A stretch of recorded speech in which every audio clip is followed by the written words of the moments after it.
It's rare that a kid comes in and it's evident that they're mistreated or neglected. Most of the kids you would never know. There are kids we see at Super One, at the library, at the river, and I'm amazed sometimes at the kids that I see here, because you look at them and you could never pick them out of the crowd as a kid that's being abused, and they have these really pretty horrible traumas that have happened to them.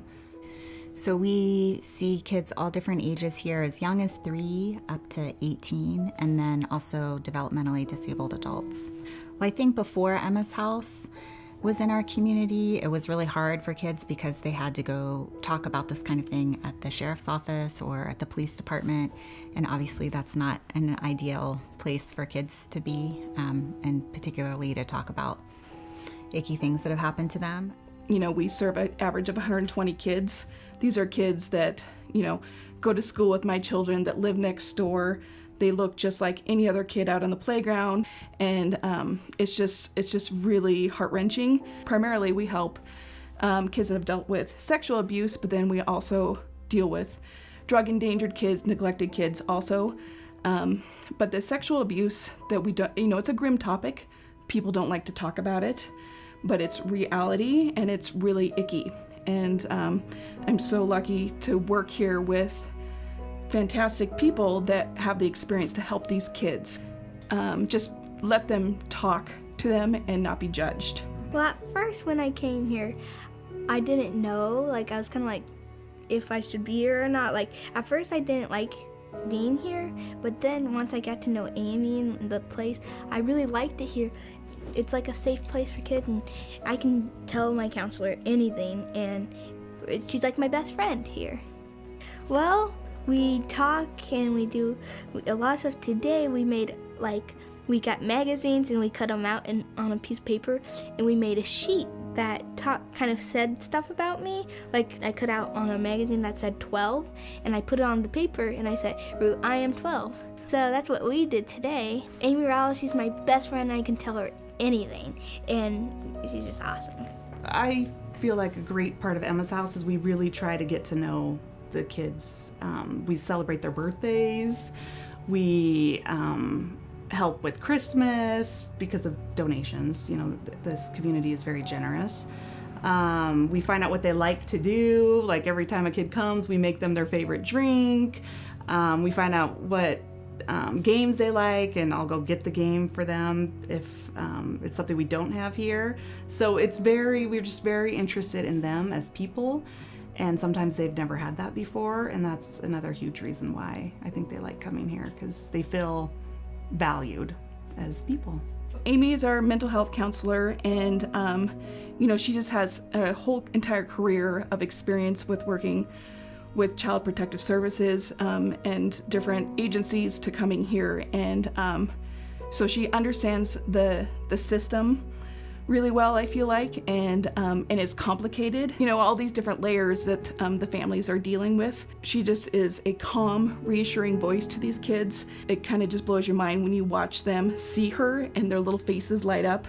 They feel comfortable with her. They want to keep coming back to her. We've worked really hard just to make Emma's House feel very comfortable, more like a home, so that kids feel safe and just relaxed, and then adding, you know, a dog and having the fish tank and just toys around and colors on the wall, and really trying to appeal to younger kids, but also older kids too. So just trying to make it more of like a home environment. Emma's House is absolutely essential. It's a bedrock service for the victims in our community. It minimizes the negative impacts on them, gets them the support they need, and helps us hold the offenders accountable. I know, it's hard to imagine in this community. It's so beautiful here, and I love living here myself and raising my family, but the bad stuff happens everywhere. There are kids, this is our community, and these are, you know, kids that are going to grow up to be adults and parents, and we want kids to know that it's always an open door here, and this is a safe place for them to come and be a kid and talk about anything that they need to talk about. So this family unit was running around to so many different appointments. It was crazy. It was crazy for me even. And so that just gets me thinking about Why couldn't we here at Emma's house, if we had more room, why couldn't we have a counselor for parents here? Why couldn't we have parenting classes here? So it wouldn't take a ton of money. We need more room, more than anything else, so that we can hire a counselor for parents, someone to do parenting classes. We'd love to do like an art group for kids. A lot of these kids feel like they are alone, and I have tons of kids that look at stuff on the wall and say, who wrote that? What happened to them? And they think that no one else is going through what they're going through, and I would love to do a group with them. So we don't have space for all of that, but that's kind of what I dream at some point we could have. Part of my position and why I took it is that I want to raise money for Emma's house so that we can move into a bigger location. A bigger location means that we can hire more staff. It means that we can offer more services for a community that needs more services done. We want to just streamline the whole thing. We just need more space. Like, for example, I don't have an office. When I come to work here, I sit on the couch with my laptop, try to get stuff done. I do the best I can, but we're all scrunched into here. We just got a really great grant. We're able to hire 2 more positions this fall. Fantastic, right? We don't have room for them. Donating money to causes like ours, we can figure out the best way to help those kids. These kids feel safe here. And so if we can replicate that in a larger setting, that's what I want to do, is to figure out where we can get a larger location, but still offer that same comfortable, safe environment for these kids to come to. There's just so much more that we feel like we could do here, and we know is a gap in our community services. So I think being the first person that a child talks to is just, for me, it's just a real